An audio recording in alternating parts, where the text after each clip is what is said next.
সে দাবি করে এটা তার মামা বাড়ি, আমি মানতে পারছি না এটা তার মামা বাড়ি। এই যে স্যার আপনি একটু কথা বলুন নাকি, আপনি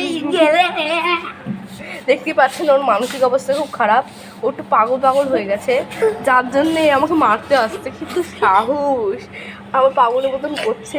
এই ভিডিওটা আমি ইউটিউবে ছেড়ে দেবো, তখন ভাইরাল হয়ে যাবে। দেখতেই পাচ্ছেন ভূতের মতন।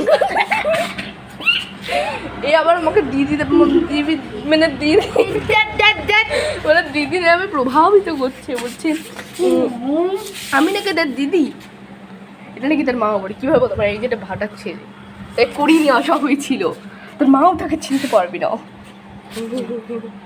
তাই কুড়িয়ে নিয়ে এসে হচ্ছে, দেখতেই পাচ্ছেন। হ্যাঁ ছানের সপ্তাহে মনে হয়।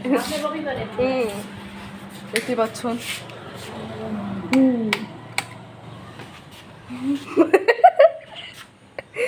এ দেখছেন পাগলের মতন করছে, লাইট সুইচ অন করছে। কি দুষ্টু ছেলে, কি দুষ্টু ছেলে। এটাকে এবার ভাইরাল করে দিতে আমি ইউটিউবে ছেড়ে দেবো। টাটা।